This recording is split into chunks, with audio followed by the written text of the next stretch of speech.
Let's go behind the scenes and I'm gonna show y'all how I filmed 4 recipes in just a few hours. Y'all know we're doing a recipe every day for 51 days and we're working our way through Come Fix You a Plate. But here's the thing, I got a lot of stuff coming up in the next couple of months and I'm not gonna be in my kitchen every single night. I'm not even gonna be in town some days. So we gotta batch content. Let me show you my setup and how we're gonna work our way through 51 recipes. So first things first, I put all 51 recipes on a spreadsheet and I decided what dates I wanna post them. I kind of have like a little system in my head for what gets posted when.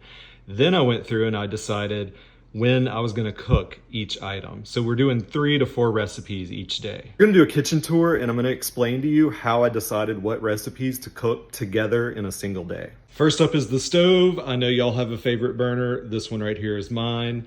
And this is where my camera sits and it points this way. And that's how I film scenes at the stove. Today we're making Cajun chicken pasta. And I tried not to have another recipe that required the stovetop. But I did land on corn grits because it's super quick and super easy. And I can just film it at the very end. It won't take long. Now moving over here to the counter, we've got the crock pot. So I'll probably film this intro scene first. We'll get everything in the crock pot.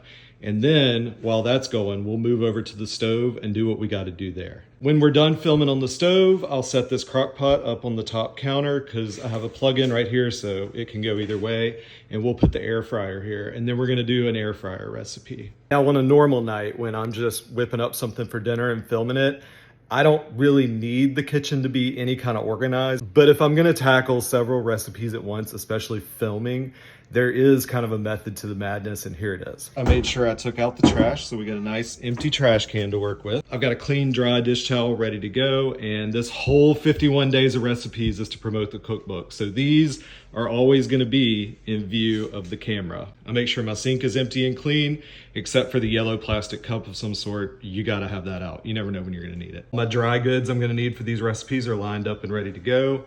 The crock pot's pulled out, and I went ahead and emptied the dishwasher for the most part, so it's ready to take whatever we need. So it's 9 a.m. I'm about to go take a shower and get cooking, and obviously at this time of the day, I'm not putting down Cajun chicken pasta, potato soup, popcorn shrimp, and corn grits. So what I do is I try to pick one. Today it's gonna be the popcorn shrimp. I can just make a little bit of it and I know it doesn't freeze well, so I'll go ahead and have that for lunch. The Cajun chicken pasta is gonna reheat well, so I'll just have that for dinner tonight. And then this potato soup and the corn grits, I'll portion it up in bags and then that'll go in the freezer. I've already started vacuum sealing and bagging up some other stuff that I've cooked already. So the reason y'all see a lot of my bloopers and when I mess up lines and I drop things and stuff like that is because I don't hit record, say a line, stop, hit record again. I do one long recording. So when I start cooking something, I set my camera up, I hit record, and it just goes until I'm done. And that's how I catch all the fun stuff. So after today, I will probably have several hours worth of footage, and that is gonna be the bulk of my day tomorrow, is just going through and splitting that footage up and deciding what to keep and then editing it all down into a 2 to 3 minute video. And for that reason, during this 51 days of recipes, I have scheduled Monday, Wednesday, Fridays to be filming days, Tuesdays, Thursdays are editing, and then hopefully the weekend I can mostly have off, but it really never sleeps.